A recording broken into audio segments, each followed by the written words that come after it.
प्यारे बच्चों नमस्कार। मैं हूं सुरेंद्रपाल सिंह और आज हम पढ़ेंगे कक्षा 6 की हिंदी की पाठ्य पुस्तक वसंत, पहला भाग, जिसका पहला अध्याय है वह चिड़िया जो, और इसके लेखक है कवि श्री केदारनाथ अग्रवाल। तो केदारनाथ अग्रवाल ने इस कविता में एक प्यारी सी चिड़िया को रचा है।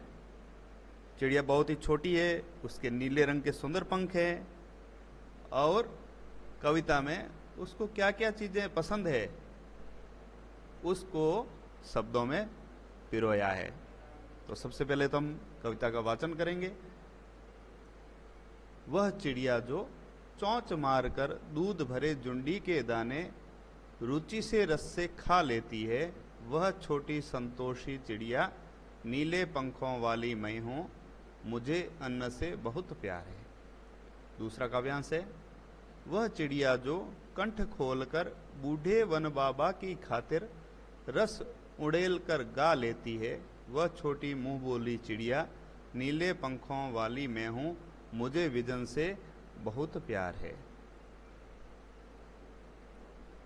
तीसरा काव्यांश है, वह चिड़िया जो चोंच मारकर चढ़ी नदी का दिल टटोल कर जल का मोती ले जाती है, वह छोटी गर्बीली चिड़िया नीले पंखों वाली मैं हूं, मुझे नदी से बहुत प्यार है। तो तीन काव्यांश हैं। तीन काव्यांशों में चिड़िया के अलग अलग स्वभाव के बारे में भी बताया गया है। तो सबसे पहले हम पहला काव्यांश, उसका अर्थ समझेंगे। वह चिड़िया जो चोंच मारकर दूध भरे जुंडी के दाने रुचि से रस से खा लेती है। चिड़िया के बारे में बताया गया है कि चिड़िया को क्या पसंद है? दूध भरे जुंडी के दाने।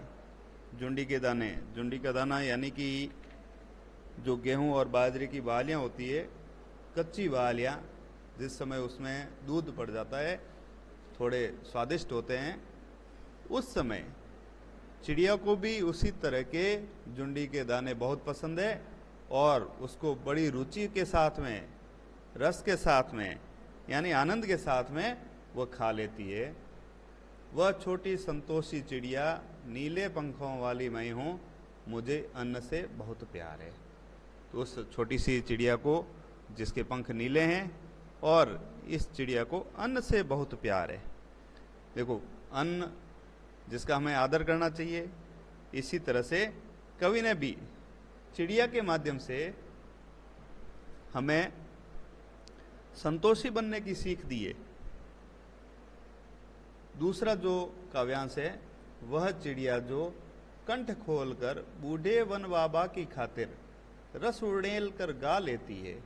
जो चिड़िया है वह कंठ खोल करके, यानी मुक्त कंठ से, किसके खातिर गाती है? वन बाबा की खातिर, या हम कह सकते हैं वन देवता की खातिर, या हम कह सकते हैं प्रकृति के लिए अपने गले में रस उड़ेल कर, यानी बड़े ही मीठे स्वर में गाना वो गाती है। और वो कैसी है? वह छोटी मुंह बोली चिड़िया नीले पंखों वाली मैं हूं, मुझे विजन से बहुत प्यार है। तो जो चिड़िया है नीले पंखों वाली है और उसको विजन, विजन अर्थात एकांत, एकांत बहुत प्यारा है। यहाँ भी चिड़िया के माध्यम से कवि ने प्रकृति से प्रेम करने का संदेश दिया है। चिड़िया को भी वन से बहुत प्रेम है। वन में पेड़ पौधे और जो भी प्राकृतिक वातावरण है, उससे चिड़िया को बहुत प्यार है। तीसरा जो काव्यांश है वह है, वह चिड़िया जो चोंच मार कर चढ़ी नदी का दिल टटोल कर जल का मोती ले जाती है, वह छोटी गर्वीली चिड़िया नीले पंखों वाली मैं हूं, मुझे नदी से बहुत प्यार है। अब यहां पर चिड़िया चोंच मारकर चढ़ी नदी का दिल टटोल कर, यानी अपने चोंच से चढ़ी नदी, यानी पूरी भरी उफान पे आई हुई नदी, उसके अंदर से भी मोती रूपी पानी ले जाती है। और चिड़िया कैसी है? चिड़िया गर्वीली है, गर्व करने वाली है, अभिमानिनी है। और नीले पंखों वाली, उसे नदी से भी बहुत प्यार है।